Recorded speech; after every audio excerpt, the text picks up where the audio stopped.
Oh no, hellos, and welcome back to another top 10 videos. And today we'll be taking a look at the Judgment set. Oh yes. So this was kind of a cool set, and I kind of wanted to just use it as a reference. So anyways, let's just get into the top 10. I actually had to record this a second time because of, well, technical difficulties with the pictures. Because I guess Windows 10 doesn't want me to view pictures full screen and have me just go to the next one, go to the next one, go to the next one. Trust me, I tried it. It doesn't work. Fix your shit Windows, but let's get off of Windows and let's just look at the list. And at number 10, we have Stitched Together. Oh, yes.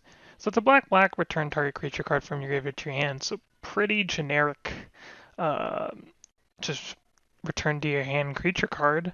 But if you can get Threshold, you can just return it to the battlefield.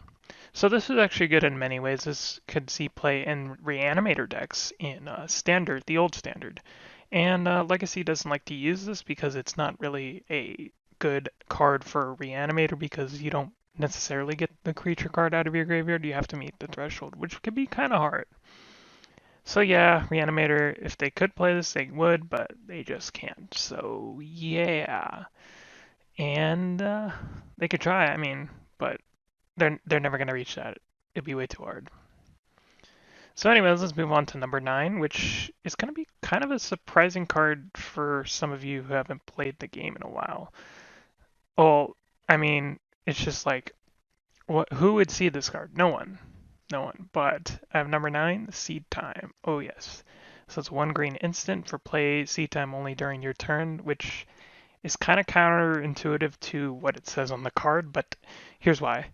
Take an extra turn after this one if an opponent played a Blood Spell this turn. So this was played in the sideboards against control decks, of course. So anytime they would counter a spell, you would be like, you would regroup and say, okay, I'm gonna just take an extra turn to just kind of regroup my stuff. And Seed Time is really good in sideboards against decks that would hate on Mono Green Stompy actually. So Mono Green Stompy would definitely play this, and even if they countered one of their spells, they can get another attack on the opponent playing blue. So yeah, very good card against those matchups. Just don't know why it doesn't see more play. It's honestly a pretty good card. And we're going to move on to number 8, which is another interesting card people may have never heard about. Browbeat. Yeah, it's pretty cool. So it's a 2-red sorcery for any player may have Browbeat deal 5 damage to him or her, because if no one does, target player draws 3 cards. So you either take the damage or let them draw 3. I mean, this was played in burn decks in the old standard, and oh boy, you would not want them to draw 3 cards. Let's just say that would be a death sentence if you let someone draw 3 cards. So most of the time you take 5 damage. But in burn decks, they didn't really care because if their opponent just didn't want to take 5, which honestly most of the time they didn't, they would just take 5 and burn their opponent out to death with card advantage and just burn. And a best of both worlds, and this was the best out of the cycle of all these, like, I forgot what these are called, like temp cards. There was other ones too, but they weren't that good. So this was the best one, and it's played a lot. So all right, and now we're gonna move on to number 7, which is Baby Thanos. I mean, just look at his face. It's Baby Thanos. He's holding Thor's head stick, I guess, with the hammer it didn't have on. All right, let's just read the card what it says. So anger is a 3-red for a incarnation, some incarnation, I guess. Has haste, but that doesn't really matter. What really matters is as long as this is in your graveyard and you control mountain, creatures you control have haste. So yeah, this was played in a lot of like Squee Goblin Nabob decks. There was like Squee Goblin Nabob decks in the old standard, and we're going to be talking about Squee a lot because Squee was a very heavily played card, but not what it was intended for. So you'll see why. But Anger still a pretty good card, even not as a discard. Sometimes you just need that 2/2, and if they kill it, well, on the next turn, all the creatures you control are gonna have haste. So yeah, pretty hard to count this card out sometimes. It's very underestimated when I played EDH against this card. Yeah, I don't know why I blocked this card, and the next turn I was just dead. So learn that lesson the hard way. So anyways, let's move on to number 6 where it gets more broken and stuff. And we have Test of Endurance. So this is basically the first win the game card with higher life. But honestly, this is kind of a more fair, well, except in EDH, kind of a more fair version of it. So Test of Endurance is a 2 white enchantment for at the beginning of your upkeep. If you have 50 more life, you just win the game. So yeah, I mean, a very good card in a deck actually in Standard before, and it was actually using a card we're going to talk about shortly after. But it was combining it with Squee, and it was kind of like a prison deck. And what they would do is they would use like Diamond Valley to sacrifice creatures for life and lock out the opponent with the troublesome enchantment. We'll also talk about in the list. So, but even on its own, it was a really good deck, and it was really hard to beat sometimes. And this was pretty much the only win con they had. So, I mean, hey, if you got rid of Test of Endurance, how else are they gonna win? But on its own too, it's really good. Even in EDH too. I mean, 50 or more life, any mono white life gain deck can get it in EDH. So can you. Not hard. Alright, now we're going to move on to number 5, and this is actually a standard staple, and it's currently being seen play in Modern, and it is Lava Dart. Oh yes. So it's a 1 red for an instant, and Lava Dart deals 1 damage to target creature or player. And you might think that's not really good, but here's the best part. Flashback. Just sack a mountain. So basically, it's a shock, but a worse version of it. So why is this played and why is this on this list, you might ask? Well, it's actually currently seen play in mono red Phoenix decks. And yes, it would be good because you can get 2 spells at least while damaging an opponent and gaining your Phoenix. It also seen played in Is It Phoenix decks was when it wasn't banned by Faithless Looting. So yeah, I mean it's a pretty good card on its own. It's basically a shock. Some mono red runs this in Modern. I've seen it a couple of times sometimes. And it's really good against Mill actually, and it's a very good sideboard card against Mill because if you happen to mill this in your graveyard, you could just flash it back and just deal 1 point of damage because sometimes that 1 point of damage can be the end of them. So very good card on its own, even without the support of Phoenix. So yeah. And let's move on to number 4, which now we're going to get into a card where it's basically the lockout card. It is Solitary Confinement.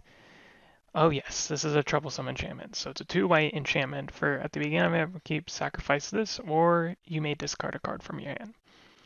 Most likely or not, you'll be discarding. But there's a catch. You have to skip your draw step. But what do you get out of this? Well, you can't be the target of spells or abilities.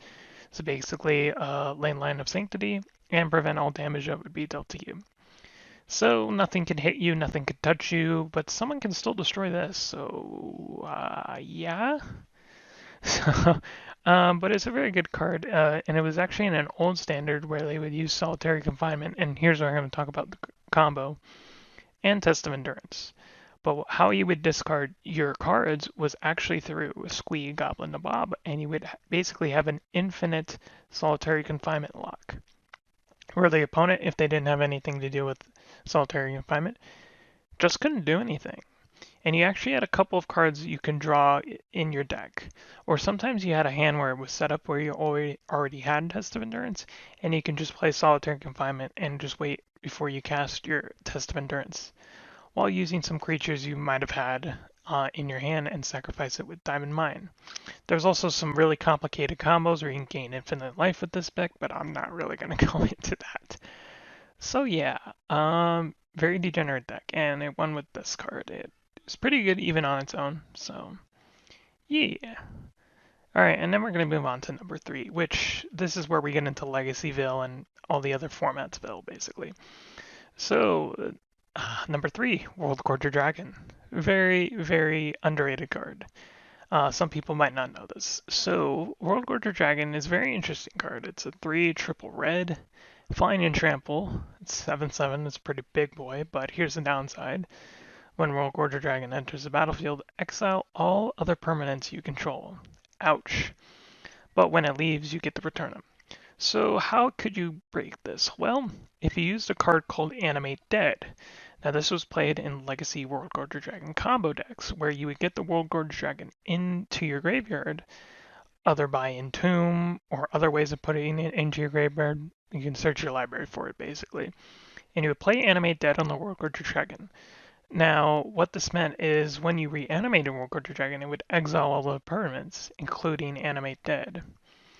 And due to a weird ruling with Animate Dead, this would also get sacrificed as well. And since Animate Dead needs a target for a creature, it has to target World Gorger Dragon. But your lands come in untapped, and you can gain infinite mana with this loop. And with that infinite mana, well, you could do infinite mana things. And there was a lot of ways this deck won, but I don't know the most common way it won. Probably some land that did it for you, or just a spell. But it was played in Legacy World Gorgeous Dragon combo decks. Now it's not as popular as it once was, but it's still there. And it's a pretty devastating deck if you run into it. So yeah, try to keep away from it. Alright, and let's move on to number 2, which is Burning Wish. And oh yes, it has my favorite creature of Magic of all time, Phage. And that's not actually Phage right now, that's like, what's her name? Like Jessica? Yeah, Jessica or something. So yeah, and it's just choose a sorcery card from outside the game, and reveal that card and put it into your hand. Simple as that. And then you just remove this after, because that would be broken. So yeah, you can get anything out of your sideboard. So this was actually played in, in Doomsday decks to get Doom, if you wanted to just search Doomsday. So that's kind of broken. Or you can search it for any other Storm cards you may need, like Tendrils of Agony. And Storm would actually play this even without Tendrils of Agony in the deck and just would get Burning Wish because it was easier. And if the opponent played a way to search your library for stuff, well, you're basically screwed. So yeah, Burning Wish was just really good in the format, and it was just a main in Storm decks and Legacy, and it's still played today. And it's just the most powerful Wish card in the format. So yeah, but we're gonna get on to the most powerful. I would say the most powerful extraction spell. I guess you would call it that. I don't know. So, anyways, this is most powerful. I think the most powerful discard spell, but I don't know. Cabal Therapy, number 1. Just hands down Cabal Therapy. It's 1 black for sorcery, and what you do is you name on the online part, and target player reveals his or her hand and discards from it all cards with that name. So you can shut down a lot of decks with this. And it's actually kind of like Thoughtseize, but I would say even better because you can get rid of any of those copies of the cards. This card's amazing, and it actually sees play in Legacy and in Vintage. It's that good. And there's a lot of meta decks that just hate it when Doomsday goes off turn 1, so they will name Doomsday, of course, and just get rid of them. They could also name other ones, like other popular, stuff. Like in Sultai, you want to get rid of this Leovold, so you would name Leovold. You want to get rid of anything in Xerox. You want to get rid of Dread Arcanus. Problem solved. You get rid of Cabal Therapy. Cabal Therapy was basically, uh, as I can say it, an anti-meta card because it says name non-land card. And funny enough, this actually doesn't see sideboard play because it's just that good. It knows how to play with common cards too, like Brainstorm. You can even name Brainstorm, which is a staple in Legacy and in Vintage. And you can name the staple cards on that too, because most likely they'll have it. Force of Will is also a good card to name as well. So yeah, Vault Therapy is just one of those cards that can be really annoying really quickly. So anyways, that's the top 10 of Judgment. What do you guys think of the list? Do you agree? Let me know in the comments below. And anyways, I'll see you guys next time in the next video. Bye and peace.